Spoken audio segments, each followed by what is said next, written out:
Bueno, Sí, ingeniero, estamos aquí. bien, terminemos entonces.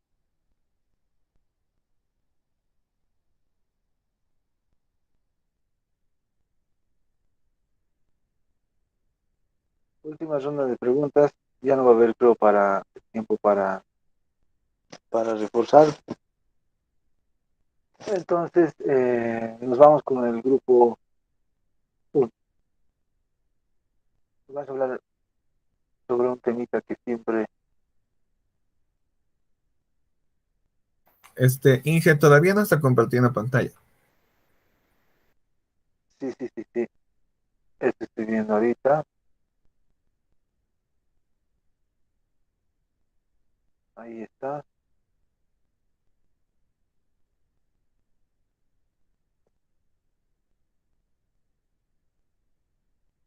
Bien,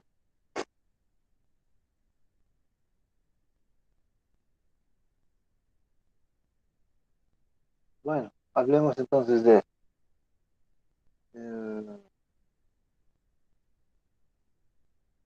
primera pregunta para Sergio Gabriel. Eh, en este gráfico, mencióname el momento en que ocurren las pérdidas por fricción.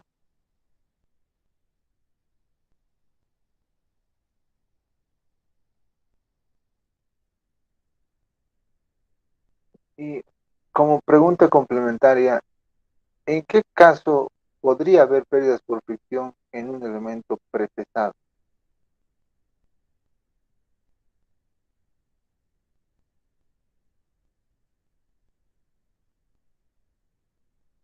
Ya, muy bien.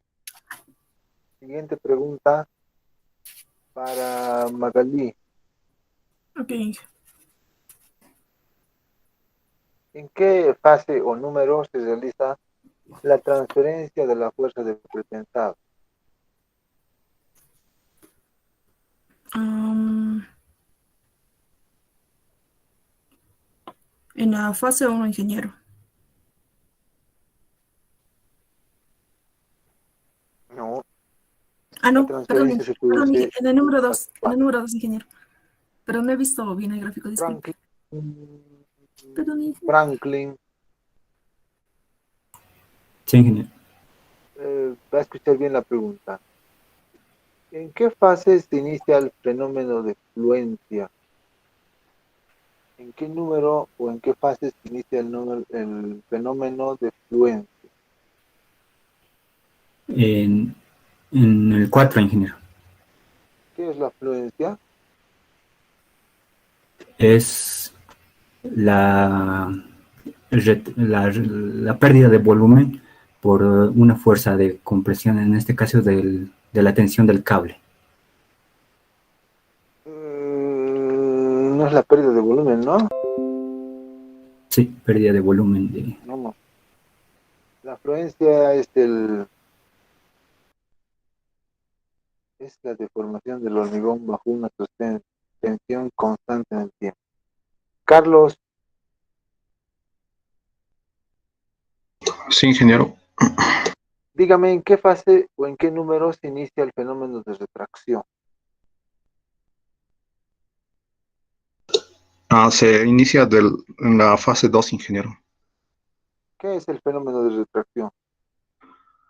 Es la pérdida de volumen, ingeniero, del hormigón, debido Debido, a las solicitaciones a las tensiones, ingeniero, debido a las tensiones que se producen al cable de forma continua, ingeniero, en el tiempo. No, perdón, ingeniero. Sí, de forma continua, ingeniero, está bien. es la pérdida de volumen debido a la pérdida de humedad o de agua, perdón, en el hormigón producto del secado. Eso es Ay, no, sí. última pregunta, Juan Carlos. Sí, ingeniero. Juan Carlos, indique en qué fase se inicia el fenómeno de relajación. En el uno, ingeniero. ¿Qué es el relajamiento de un cable? Es la pérdida de tensión, ingeniero, debido a una deformación constante o sostenida en el tiempo. Ah, muy bien, ahora sí.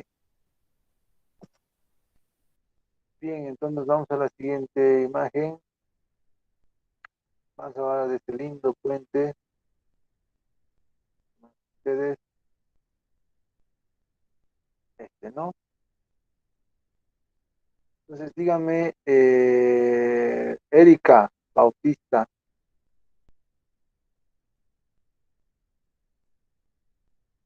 ¿qué solicitación corresponde la línea de influencia color rojo?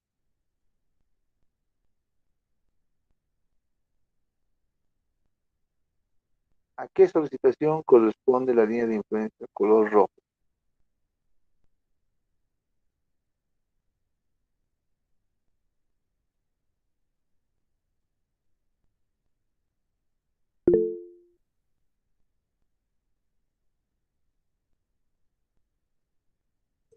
Dije, la compañera creo que tiene un problema con su micrófono.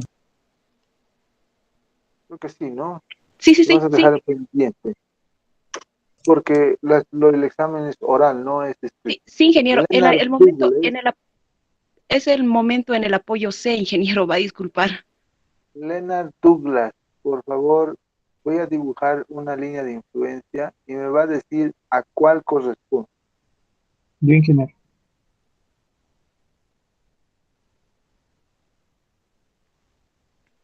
La línea de influencia que acabo de dibujar, ¿a qué corresponde? Al, al normal, en el apoyo D, máxima reacción, Ah, ya, ya. cortante en el Máxima, apoyo D. máxima reacción, ¿no? Sí,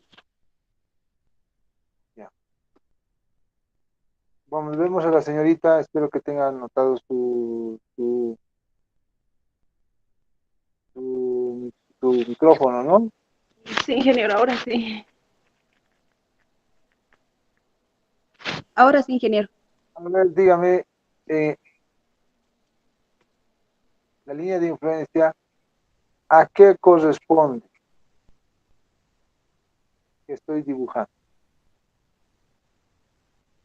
Am, corresponde a la cortante en la reacción, en el punto B, ingeniero.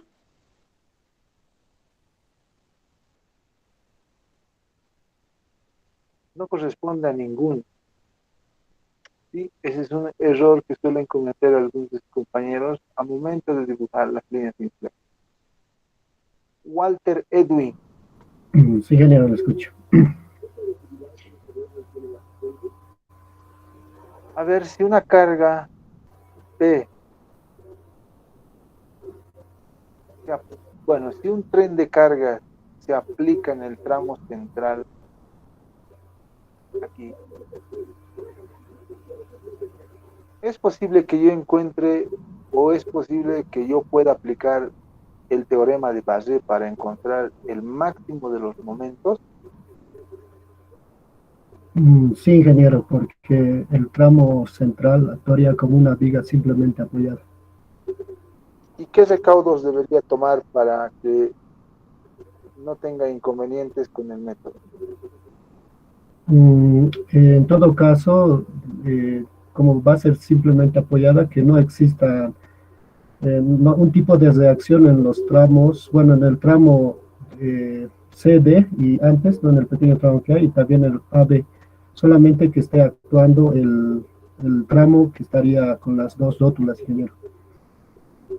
Muy bien. Nos vamos con Eddie Patricio. sí, ingeniero.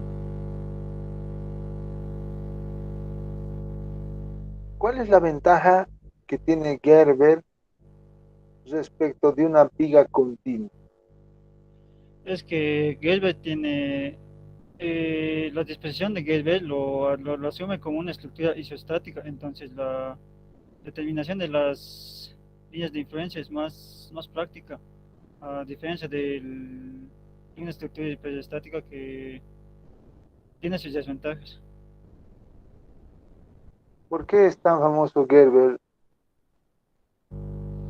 Porque Bueno, al momento de diagramar momentos, este se asemeja a un hiperestático, pero actúa como isostático. muy bien, Eddie.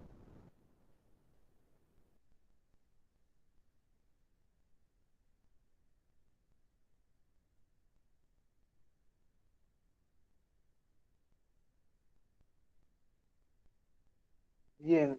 Eh, Samo Rogelio, ¿es posible que yo pueda aplicar el teorema de Barré en el tramo AB?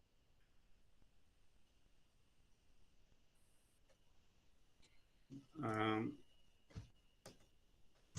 como en el tramo AB tenemos una viga eh, simplemente apoyada, sí, se podría aplicar el tema de base en el tramo AB. Sin ninguna restricción ni recaudo. Bueno, tenemos en una rótula en el lado derecho. Solamente habría que considerar solamente para aplicar el teorema de base del tramo como un simple viga, simplemente apoya entre el tramo A y B nada más.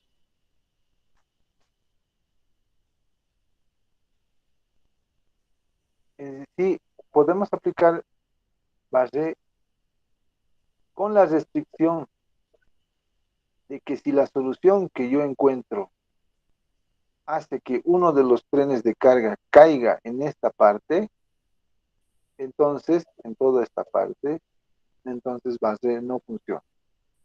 Esta es una aclaración que tiene importante. Esto faltó. Bien, pues vamos ahora al siguiente dibujo. De acuerdo con Jordi y Jorge Luis Galo y Jessit, ¿no? Vamos a hablar de esto. Pregunta para Jordi. Al Iván Chelemalé, que suba que te habla. Estoy en examen, changuito. Espérame si nunca chiflame. Hay un micrófono encendido, Inge. Hay creo un micrófono encendido, ¿no? Ya. Jordi Cruz Baza. A Sí, ver, ingeniero. Jordi. Dígame, ¿qué exigencias en tema de suelos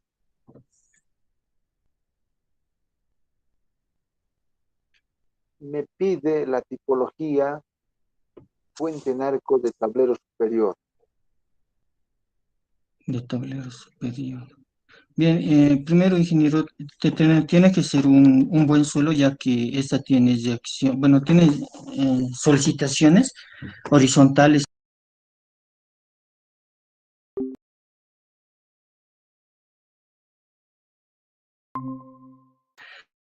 Otra sería que, como vemos, también tendríamos que determinar el gálibo, las de Bancha, como podemos ver en el dibujo.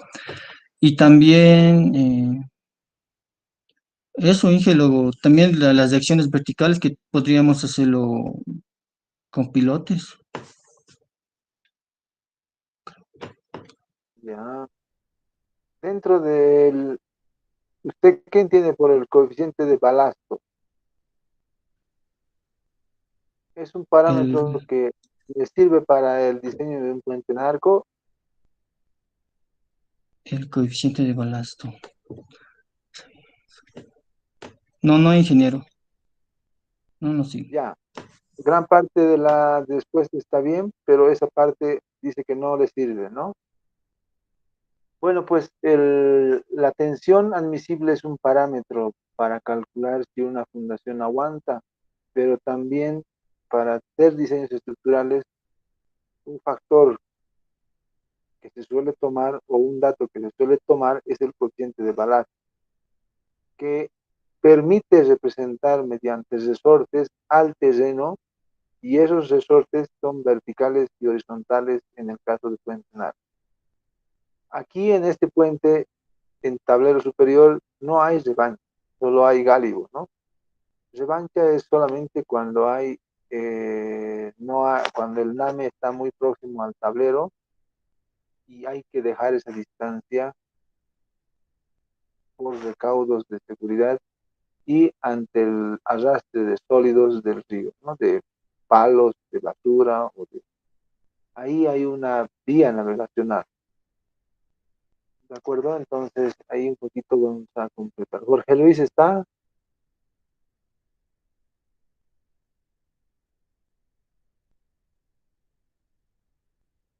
Jorge Luis.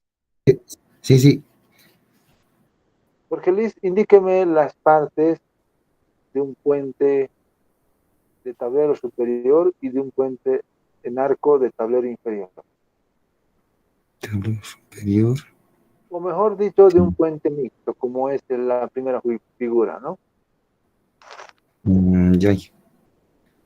Las partes serían primero el arco, el tablero, los pendolones y los estribos. Ya. Bueno, faltaron también las columnas, ¿no? Las columnas son las partes comprimidas que están encima del arco y debajo del tablero. Pero estamos en... Siguiente pregunta para Carlos Gustavo. Sí, ingeniero. ¿En cuál de los tres casos no es necesario definir una revancha? ¿Y en cuál es evidente una revancha? En el número 2, ingeniero, es evidente una revancha porque está pasando un barco. A ver, voy a poner 1, 2, 3. ¿En cuál es necesario definir una revancha? ¿Y en cuál no es necesario definir una revancha? En el número 2 es necesario definir una revancha, ingeniero, porque ¿Y en cuál no? y en el que no es necesario definir una revancha es en el 1, porque ya está definida la capa de Ya. soldadura. Este está bien, porque revancha es cuando hay agua por debajo. Pero este no está bien porque acabamos de decir que revancha es cuando hay una distancia mínima de seguridad entre la parte inferior del tablero y el NAME. Porque cuando hay tráfico, ¿no?, navegacional o vehicular, se define gálibo más que revancha. El gálibo es el que manda tanto navegacional como vehicular en este caso. Entonces ahí vamos a 30, 15, 20. Yesid. Sí, Inge. Pregunta: ¿qué factor modificador de redundancia le asignaría a los tirantes de este puente? ¿Qué factor?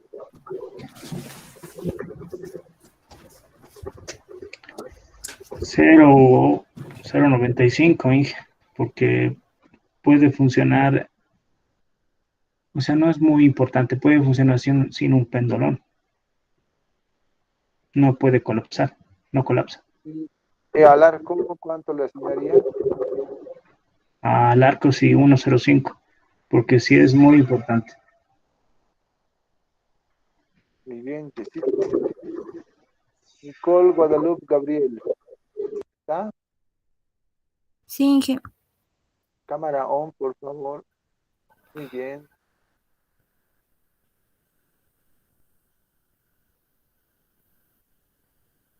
Ya, muy bien.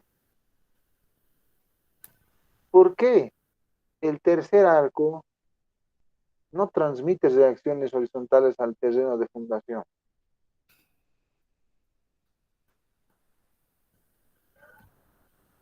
¿Por qué el tercer arco no transmite reacciones horizontales al terreno? Porque el suelo en sí, no sé, creo que sería tal vez porque el suelo es bueno en las partes donde estarían los apoyos. ¿Por qué?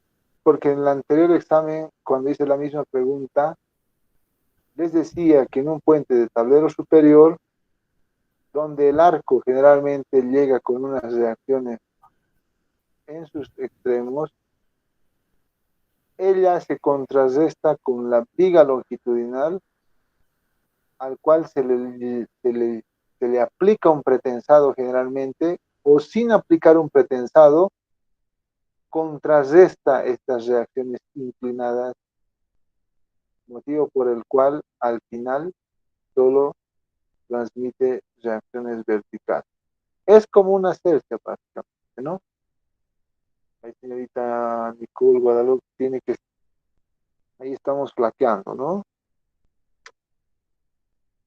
Gutiérrez André Fabián Portillo, ¿no?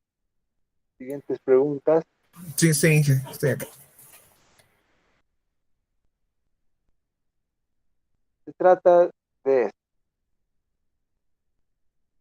Se trata de esto, ¿no? Pero aquí vamos a hacer un poquito más de preguntas. Primera pregunta.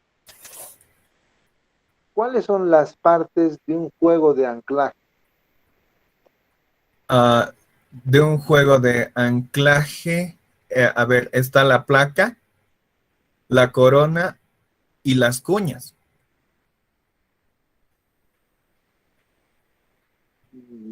Ya, pero falta, ¿no? Bueno, Primero es la placa de por el otro apoyo, lado la está ingeniero la trompeta. la corona y las cuñas, ¿no?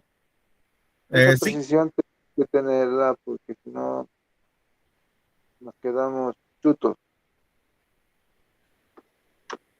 Bien. Además que suelen haber otros dispositivos más, ¿no? Adonai, Sí, Inge.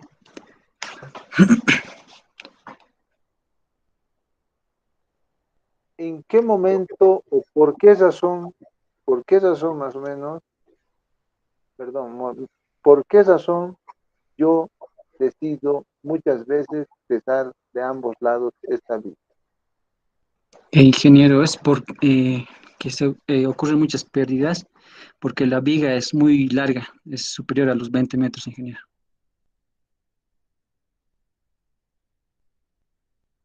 ¿A los 20 metros? Sí, es demasiado larga, ya puede ser unas vigas de 40 metros, donde se pueden producir bastantes pérdidas por fricción, entonces es conveniente tesar de ambos lados. Ya, cuando es más largo, ¿no? Pero Sí. ahí el límite está un poco, el límite no está muy claro. A partir de los 35 para arriba es recomendable testar de ambos lados. ¿Sí? Bien. Siguiente pregunta. ¿Por qué los cables, perdón, por qué los torones, estos que son los torones, generalmente se disponen en números pares para este tipo de anclaje? Para muchos tipos de anclaje. Los dispongo en 12, en 10, en 8 y hasta en 6. ¿Por qué no en 11? ¿Por qué no en 9? Es por la simetría para el tesado con gato hidráulico, ingeniero. Oscar David, ¿sí? Ya, simetría del gato. Por la simetría del gato, ya. ¿Qué más? Además, por por la forma que se dispone en las coronas que vienen en los catálogos según el sistema de tesado, ingeniero. Sí, básicamente es eso, ¿no? Es eso. Sin embargo, también por un tema de de las indicaciones del proveedor, ¿no? Vas a ponerle esta nota sobre este detalle. Paola Rossi. Sí, ingeniero. Paola Rossi, a ver, Sí, ingeniero. la flecha naranja, ¿puede ver la flecha naranja? Sí, ingeniero. Sí, ingeniero. ¿Para qué sirve y de qué se trata? Esa flecha naranja es el nicho y sirve para rellenar o tapar de hormigón después de realizar el cortado de los cables. Ya, muy bien, muy bien. Paola Rossi Gómez.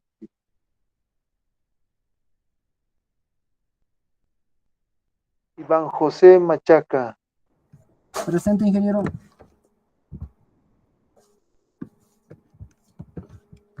Iván.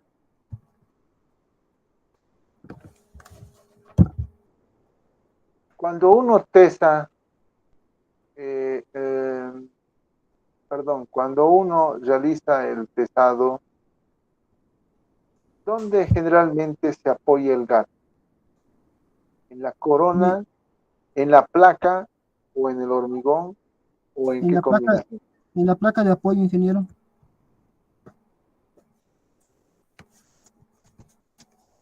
En la placa de apoyo. Sí, ingeniero. Muy bien. Otra pregunta más. ¿Escucha? Dime. Sí, ingeniero, lo escucho. Leo, silencio. Otra pregunta. ¿Qué distancia de torón necesita generalmente el gato para realizar el pesado? ¿Qué distancia Eh, adicional desde la punta? mínimo de 1 metro, ingeniero. Mínimo de 1 metro. Bueno, depende del proveedor, ¿no? Pero hay hasta desde 65, 85 centímetros. Sí. Bueno, estamos ahí, ¿no? Hubiera querido preguntar, pero me acuerdo que no les he explicado a detalle los temas de los materiales de los presentados, ¿no? Porque era más de puentes la clase que de presentar. Entonces vamos con el siguiente grupo, penúltimo ya, y vamos a hablar de esto que hemos hablado, ¿no? Bastante en el ejemplo. La pregunta para Reina Mariela. Sí, ingeniero. En el proceso constructivo de un puente bigalosa que hemos hecho en el ejemplo, ¿en qué etapa actúa una capa de rodadura de asfalto? ¿En cuál de estas etapas actúa una capa de rodadura de asfalto? En la etapa 2B, ingeniero. Muy bien, señorita Reina Mariela. Paco Emilio. Adelante, Inge. Sí, Inge. ¿En qué etapa se aplica una capa de rodadura de hormigón simple?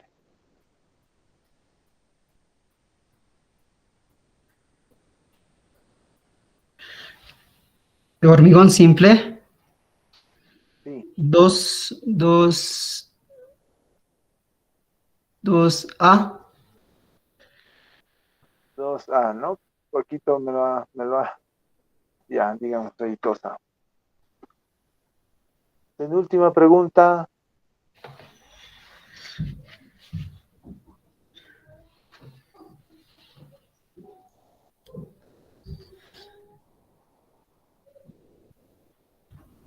Janet, dígame, ¿por qué yo defino una trayectoria parabólica para un cable de este tipo de puente? ¿Y cómo se define la ordenada en este punto?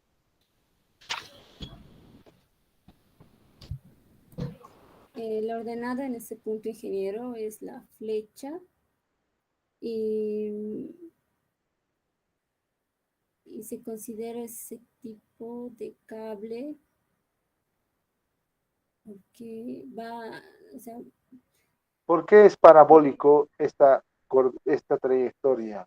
¿Por qué no es circular? ¿Por qué no es otra curva? ¿Por qué es parabólico?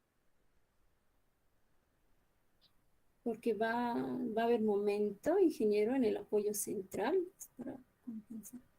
No sé muy bien.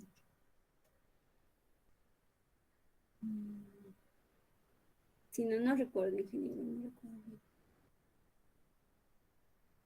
¿Y qué datos uso para definir la ordenada en este punto? ¿O cómo? Se necesita saber el centro de gravedad y también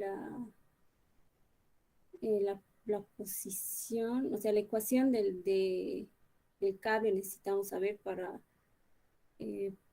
saber su punto máximo. Sí. No, señorita. La ordenada en el tramo medio depende del recubrimiento mecánico, del diámetro del estribo y del diámetro de la vaina. Y la trayectoria parabólica se debe a que el diagrama generalmente de todas las cargas, de la mayoría de las cargas, tiene una forma parabólica. Juan Pablo. Sí, ingeniero. Generalmente a medio tramo tengo dos opciones de trazado de cable. Las que están en azul y las que están en rojo. Dígame cuándo elijo uno y cuándo elijo el otro. Esto es una sección a medio tramo aquí. Este es el patín inferior de la vía. Ya la disposición con azul me serviría para cuando hay tracción en la parte inferior, y la roja cuando no necesito reforzar mucho la tracción en la parte inferior. ¿Cuándo elijo una y otra? Además de eso. Cuando tenga momentos positivos grandes, ingeniero, elijo la disposición roja. No recuerdo la verdad muy bien, ingeniero. No recuerda, ¿no? Sí. General, la azul la voy a elegir cuando quiero maximizar la excentricidad del pretensado. Pero tiene problemas, o sea, tiene dificultades constructivas. Y la roja, cuando no tengo tanta necesidad de excentricidad y no quiero complicarme con temas constructivos. ¿De acuerdo? Y por último nos vamos a la imagen última, ¿no? Del examen. Y nos vamos a referir a este tipo de estructura. Nuestra Mariel José Rengel, ¿no? No la tengo que anotar. Entonces, vamos a comenzar con Dayana Melina. Sí, ingeniero. Dayana Melina, ¿qué teorías nos indica la AESTO estándar o LRFD disponibles para poder estimar los empujes del suelo? La teoría de Rankine y Coulomb. ¿Qué me exigen ambas teorías para aplicar sin ningún problema estos dos métodos? Dígame una o de esas. ¿Cómo dijo, ingeniero? ¿Qué exigen las dos teorías? Sí. ¿O qué ámbito de aplicación tienen estas dos teorías? Bueno, depende también de que el suelo sea homogéneo, ingeniero. Sí. Está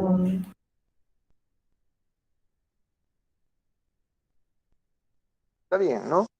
Pero La Son teoría suelos, de Coulomb podría ser para las inclinadas, ingeniero. Estoy muy segura.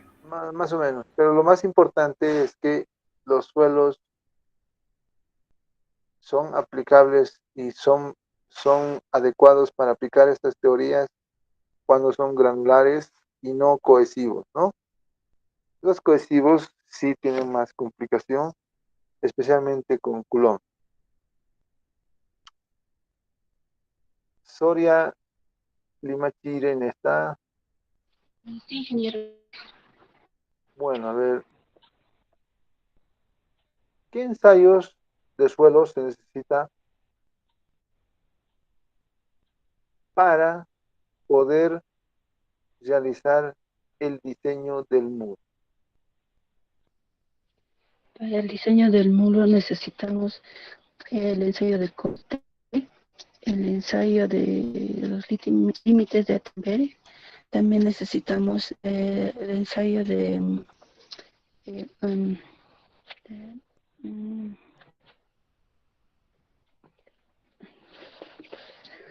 ensayo de corte, eh, los límites de Attenborough, y también necesitamos ensayos de granulometría para saber el tipo de suelo. Ya, muy bien, ¿no? Bien, pero ahí les decía nuevamente, ¿no? Los más importantes son granulometría, peso unitario, límites de Terber, porque con ellos se puede clasificar el suelo. El de corte también, pero antes que el de corte está esos dos ensayos, que son muy importantes. Luego, uno que se suele utilizar bastante común para estimar la resistencia es el ensayo de SPT. Rubén Raúl, Sí, ingeniero. los ensayos que tengo que hacer en un muro son igual a los ensayos que tengo que hacer, perdón, los ensayos que tengo que hacer en el estribo de un puente son los mismos que tengo que hacer para el lecho del río. ¿Qué ensayos se hacen en uno y qué se hacen en el otro partido?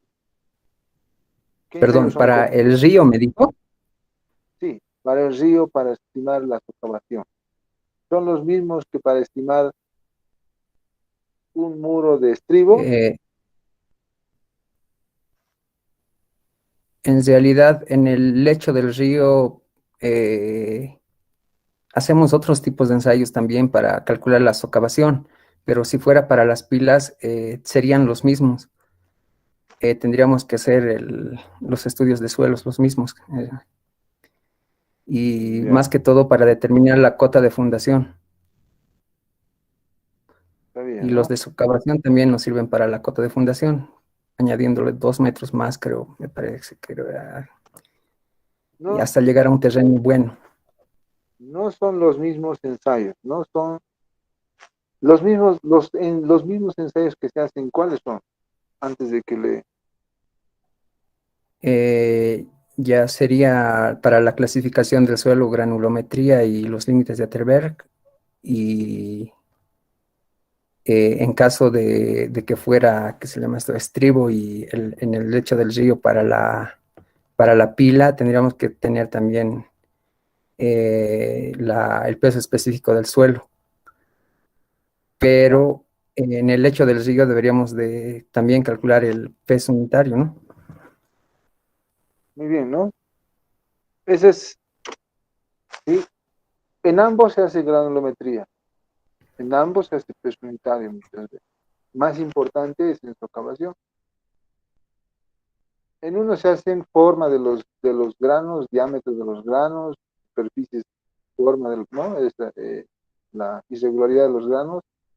En el otro se hacen ensayos de CPT, se hacen límites de Terberg, ¿no? Se hace ensayos de corte. Última pregunta para Karen Lisset. Karen Lisset, Sí, ingeniero. ¿Para qué me puede servir un ensayo de Proctor en el diseño de un muro? El ensayo Proctor modificado INGE sirve para la humedad óptima, para hallar la humedad, para hallar la humedad óptima para la compactación. En un proyecto de puentes, ¿cómo entra eso? En las pilas. ¿En las pilas? En los rellenos también. En los accesos. Ya, en los accesos. ¿Y cómo entran en las pilas? ¿Me puede explicar?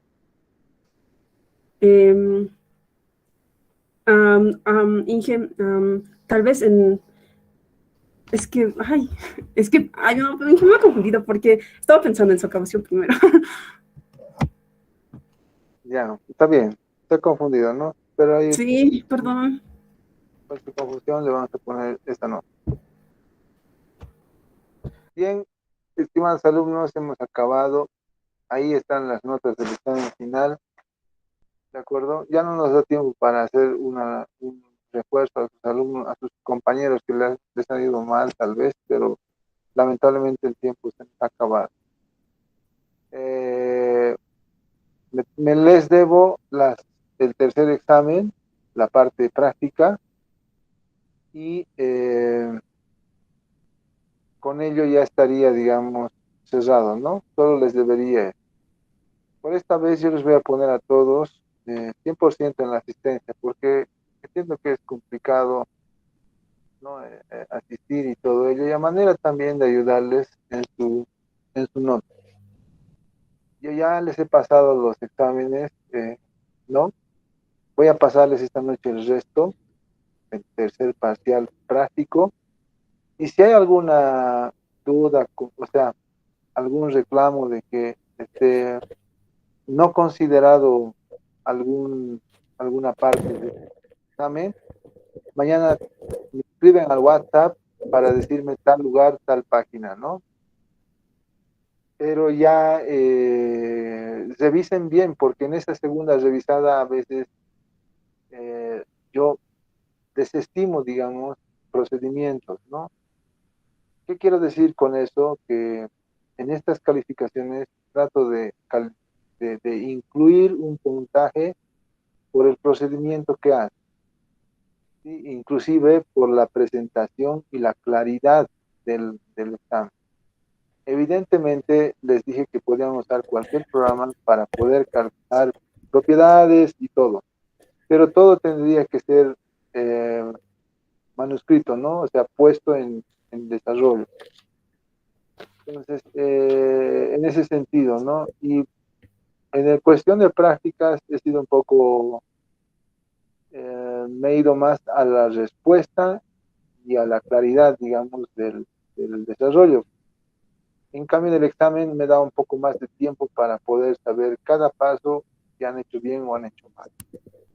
En todos los casos, yo tengo una hoja Excel, una plantilla donde yo voy metiendo sus números de carnet de identidad y de ahí voy sacando los resultados, ¿sí? En muchos casos he calificado, aunque no debería, pero he calificado procedimiento, porque generalmente el procedimiento en otras materias y en otras, no en otras instancias, no es nada más que un requisito habilitante para la nota. Si hay procedimiento, entonces recién veo el resultado. Si el resultado está bien, entonces tiene la nota que corresponde, ¿no? Pero ver así muy máquina, muy robot, significaría que o tengan 100, o tengan 30, o tengan 0 en sus exámenes, ¿no? Por esa razón, en una proporción de 20-80, 30-70, 20 procedimiento y 80 resultados, 30 procedimiento y 70 resultados, más o menos así he querido ponderar sus exámenes y aún más, ¿no? Pueden verse aún más. Entonces, yo les pediría revisar bien si van a reclamar, porque en esa revisada suelo yo desestimar procedimientos y voy directamente al resultado.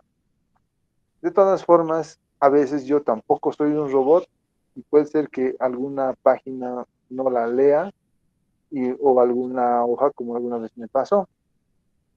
Pero también ahí yo les pediría que en sus exámenes, bueno, les había pedido que sean claros en subrayar el resultado o poner, ¿no? Porque no soy adivino dónde están los resultados, y menos aún todavía cuando alguien no lo hace, digamos, de manera ordenada en el examen, ¿no? Es un poquito dificulta.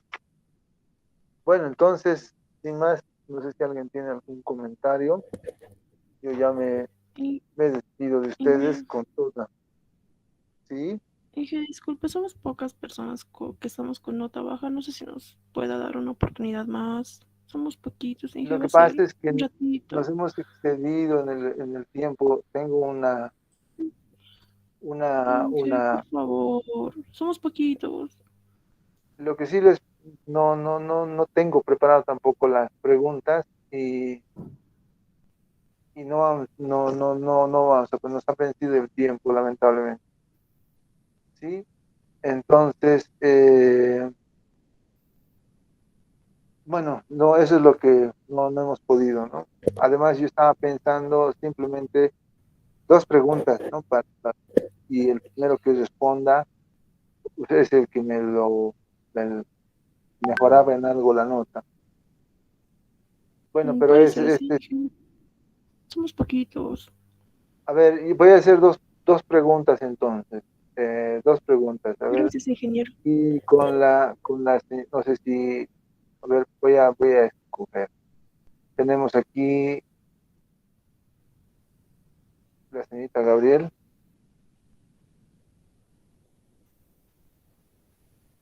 El señor Juan Pablo. Son los que están con más. Las dos preguntas. Si ellos no pueden, le voy a ceder la palabra a Magalí, aleluya. ¿Sí? Aquí voy a poner el número 1 y 2. Y aquí voy a poner a Juan Pablo 1. Y había otra nota que creo que es Jorge Luis, ¿no? Bien, ¿están preparados? Y en 3 voy a poner aquí a Mariela, si es que nos da. Pregunta número 1. Vamos a comenzar, a ver, son dos. Uno es Juan Pablo y 2 es Nicole Guadalupe, ¿no? A ver, dígame en qué consiste la carga de fatiga de la norma acto vertical.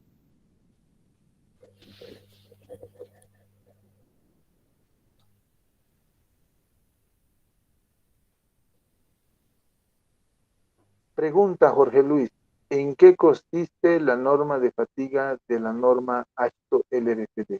Perdón, Magalí.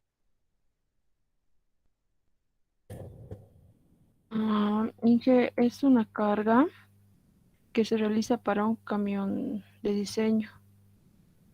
Camión de diseño que conocemos, ¿no? En el HL93, en el cual se utiliza un factor que depende del número de carriles. Puede ser para 1, para 2 o para 3. Para 1 puede ser tengo entendido que el valor es 1, luego bajando 0,85 y 0,3. Y también depende del número de camiones que se tiene en cada dirección.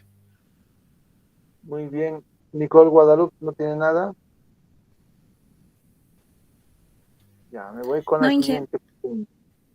Juan Pablo, explíqueme en qué consiste el fenómeno o qué es el fenómeno de fatiga en los materiales.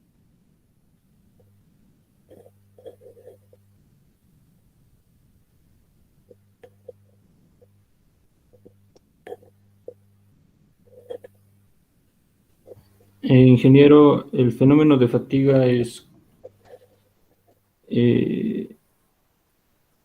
digamos, en el acero, ingeniero, cuando lo doblamos más de lo permitido, más de lo que puede resistir, sufre ya una rotura.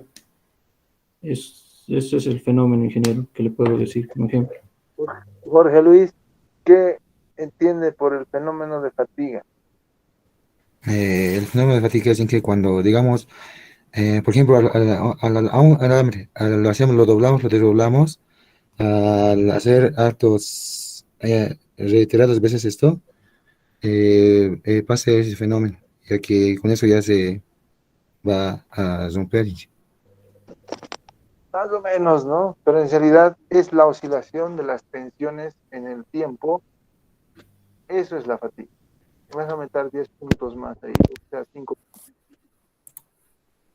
Bien, entonces, si queremos seguir con las preguntas, pero ya las preguntas suben de nivel, ¿no? A ver.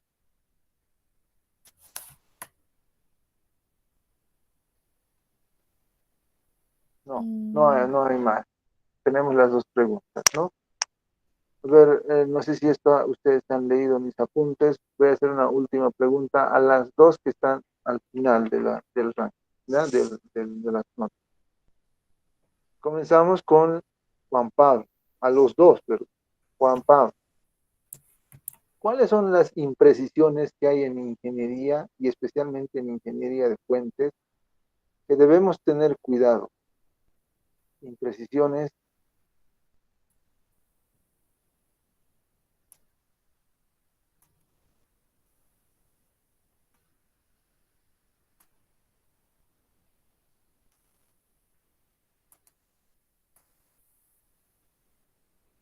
Señorita Nicole Guadalupe, las imprecisiones en el cálculo de puentes, en el diseño de puentes y en general son imprecisiones en el cálculo y diseño de estructuras en general.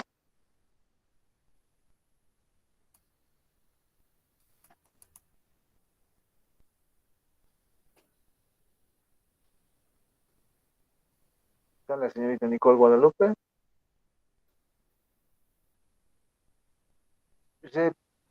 Respondiendo a la pregunta que hice la anterior hace rato, el camión de fatiga es un camión que corresponde al al camión HL93, con la diferencia de que su eje trasero está a 9 metros y no es variable, es constante. Y por el puente circula un solo camión, no importa el número de carriles que contiene. En eso consiste la carga de peso. El fenómeno de fatiga es aquel fenómeno en el cual un material oscila su tensión en el tiempo. Y esto lo había dibujado, ¿no? Va oscilando en el tiempo. Y un claro ejemplo era lo que su alumno, su compañero, indicó, ¿no? Un alambre que se dobla, se desdobla. Entonces, en este punto, en un punto del alambre, aquí en este punto, se ocurren tensiones oscilantes y bien drásticas, ¿no? De tracción, compresión. Mientras más grande es la cadera de tensiones, menos número de ciclos, menos número de dobladas y desdobladas va a soportar. Mientras menos es esta cadera, más ciclos va a tardar en durar. Con respecto a la última pregunta, hay imperfecciones desde los métodos de diseño, los materiales, las cargas que aplican, la forma en que la carga recorre hasta los apoyos, ¿no? Y entonces son como unos 7 aspectos. Como por ejemplo, podemos tener imperfecciones en las dimensiones del material, la base y la altura de la viga no son exactamente las mismas. Segundo, en la dispersión de las propiedades del material, el hormigón tiene una distribución muchas veces que la asimilamos normal, tanto de su resistencia como de sus otras propiedades. Por eso que en los españoles, ¿no? Para tomar en cuenta esa dispersión, que evidentemente es más grande en los hormigones que en los aceros, en los hormigones se castiga con 1.5 la minoración y en el acero con 1.5. La diferencia radica principalmente en esa dispersión, ¿no? Es una de las razones. ¿Sí? Ok, A ver, última pregunta, ¿ya? ¿Cuáles son los objetivos, ¿no? O las premisas que la norma AASHTO LRFD maneja?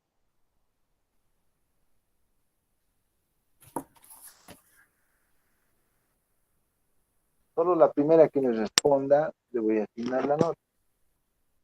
O el primero que me responda. ¿Cuáles son las premisas, Inge? ¿Cuáles son los objetivos de diseño o las premisas de diseño Y de que la norma debido a estudios estadísticos de datos, se hace con, el diseño se hace con más confiabilidad, Inge. Esas son las ventajas, pero yo quiero los objetivos que persigue la norma AASHTO LRFD cuando se diseña.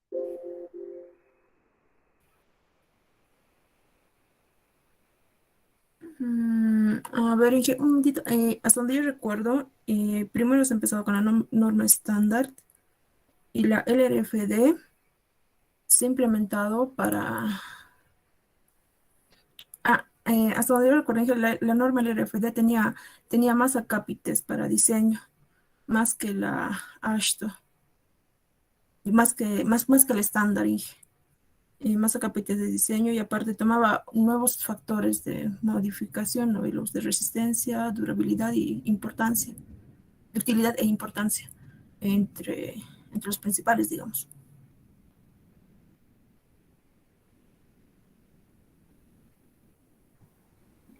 Hay como ¿Puedo 5. complementar, Inge? A ver, Seguridad, serviciabilidad, en cuanto a la constructividad también, la economía y la estética. Sí, ingeniero, eso es más. no, esos son, ¿no? Sí, Esos son. A esos me refería. ¿Con qué está titulado eso? Son los objetivos que la norma persigue. ¿De acuerdo, Juan Pablo? Le voy a aumentar 15 puntos. Bueno, Ya, Inge. ahí cerramos, ¿ya? Inge, y la primera pregunta que respondí bien ¿Cuál era? era la de la fatiga, No, la carga de no, fatiga. no. Por eso yo lo he aclarado. Sí, La carga de fatiga es un camión cuya separación de ejes, les repito por si acaso, ¿no? sí, Es 9. 9.9 metros constante. No se combina ni con la carga de carril, ni entra el tanque. Y este camión circula solo por el puente, no importa el número de carril. Hasta ahí yo ya estaba suficiente. Esa es la carga de carril. Como me ¿De dijo que acuerdo? estaba bien, pensaba que lo iba a considerar, pero bueno, gracias. No, sí. No estaba. Bueno, entonces veré los exámenes y los voy a ir colgando en el Classroom, los resultados, ¿ya? No sé si tienen alguna pregunta más. Esta noche les paso los segundos parcial, tercer parcial. Las prácticas, las que están a destiempo ya no entran, ¿no? Pero no sé a qué hora me han mandado, pero ya está muy a destiempo. Y con respecto a la asistencia, nuevamente reitero, todos les vamos a poner tiempo para que no les perjudique nada. No es mucho, pero al final ya, algo. Bueno, chicos, nos vemos entonces hasta una próxima. Y espero que les vaya muy bien. Ingeniero, a tiempo de agradecer las clases y la paciencia que nos ha tenido y el esmero que ha tenido en la clase, algunos, algunos alumnos tenemos el Classroom y en el institucional, o sea, las notas esta noche, a ambos va a enviar, ingeniero, disculpe. Sí, yo tengo unas tablas Excel. Lo que me he olvidado es decir, es que en Classroom las notas no tienen descuento de retraso. El descuento de retraso lo estoy haciendo para las prácticas ya anteriores, 10% por todos los retrasados, ¿no? Son unos 4 retrasados además. pero las notas las voy a ir colgando en el WhatsApp, en Excel, ¿de acuerdo? Y van a estar también en Classroom. Especialmente en prácticas va a haber una diferencia de 10% por temas de retraso, ¿sí? Eso nada más, a unos 2 o 3. Y el resto debería ser lo mismo. Si no es lo mismo, me escriben en el WhatsApp, ya sea en el del grupo o al personal, y me dicen, ingeniero, en el Classroom está 80, ¿no? Pero en el Excel está 60. Lo que pasa es que del Excel yo voy a subir al sistema. Entonces, por eso les voy a ir pasando mi Excel de hoy, mañana, y mañana ya al final del día cierro nota, ¿sí? Muchas gracias por todo, más bien ustedes me han tenido paciencia. El horario estaba un poquito complicado para mí, pese a que a mí me han dado a elegir. Si es para en otra oportunidad, lo vamos a recorrer un poquito más para la noche, ¿no? Pensando de que justamente en este último curso muchos trabajan ya. Y conviene más bien llevar de noche. Eso me olvidé, ¿no? Me olvidé de tantos años que era más conveniente pasar un poco más tarde. Muchas gracias a todos ustedes. Espero que les sirva de mucho el material y espero también que les vaya muy bien allá en la vida profesional. Un día nos conoceremos y nos saludaremos como antes se hacía, ¿no? Bueno, nos vemos entonces. Que les vaya. Gracias, ingeniero. Gracias, ingeniero. Gracias, Gracias, ingeniero. ingeniero. Hasta luego, ingeniero. Gracias, Inge. Hasta luego. Gracias, Inge. Gracias, Inge. Hasta luego, ingeniero. Gracias, Inge. Gracias, ingeniero. Hasta luego. Hasta luego, Inge. Gracias, ingeniero. Hasta luego. Ingeniero. Chicos, nos vemos.